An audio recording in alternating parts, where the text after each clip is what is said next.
मनोज जरांगे पाटील यांनी पुन्हा एकदा आंदोलनाचा आहे तो इशारा दिला आणि थेट वर्षा बंगल्यावर पाण्याच्या टाकीवर चढून आंदोलन करण्याचं सांगण्यात आहे. आता शेवटी त्यांचा आता दौरा झालाय, कालच दौरा झालाय. त्यांनी काय काय मागण्या मांडल्यात, ज्या मागण्या आतापर्यंत त्यांनी मांडत होत्या त्या आपण बहुतांशी पूर्ण केल्यात. आणखीन काही त्यांची मागणी असेल तर जरूर त्याच्या संदर्भात विचार करू आपण. मला वाटतं की यापूर्वीच्या झालेल्या आंदोलनातून अनेक विषय मार्गी लागलेले आहेत. शासनाला हा प्रश्न प्रतिष्ठेचा अजिबात करायचा नाहीये, त्यामुळे आम्ही केव्हाही चर्चेला तयार आहोत.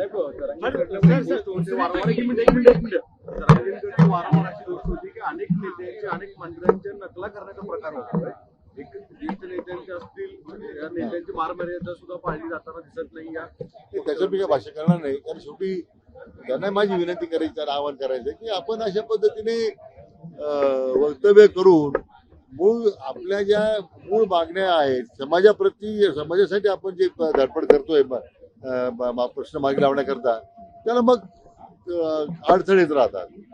तर त्यांची भावना प्रामाणिक आहे, परंतु अशा पद्धतीचं जे काही वक्तव्य काही बाबतीमध्ये काही लोकांच्या मंत्र्यांनी जे केलंय ते त्यांनी टाळलं पाहिजे असं माझं मत आहे. अमित शहा यांना उपपंतप्रधान करण्यात यावं त्यांची अशी मागणी आहे असं संजय राऊत म्हणतात. कसं बघता या सगळ्यांना?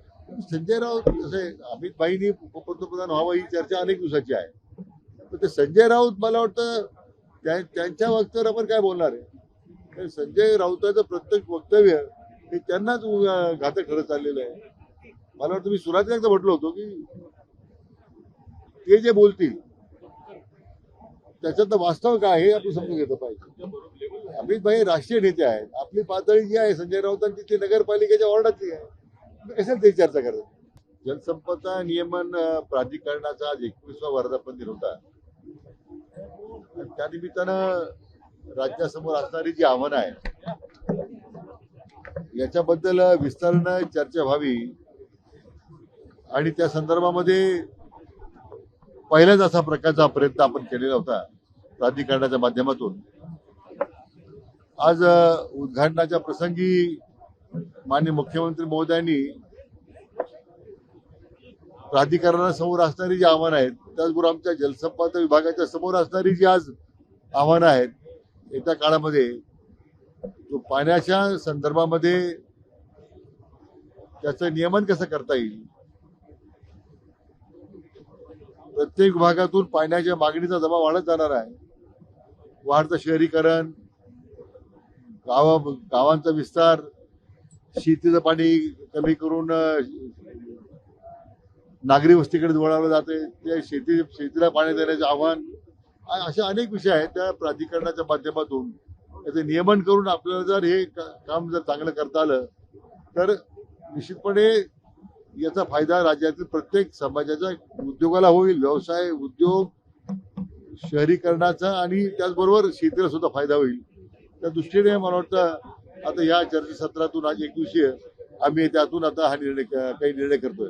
राज्यकर्त्यांनी कुठेतरी या अगोदरच्या राज्यकर्त्यांनी कुठेतरी दुष्काळ मुक्त महाराष्ट्र झाला नाही पाहिजे असे प्रयत्न केले, असं आपलं वक्तव्य हे पाहायला मिळालं. एकूण कशा पद्धतीनं तो काळ होता, तुम्ही स्वतः देखील तो काळ बघितला? यापूर्वीच्या काळामध्ये अनेक वर्ष मी म्हणजे मागचा जो कालावधी आपण जर काही पाहिला तर फक्त घोषणाच्या पलीकडे आम्ही गेलोच नाही, किंवा त्या भागातल्या दुष्काळग्रस्त भागांना सातत्यानं राज्यकर्त्यांची गरज वाटली पाहिजे.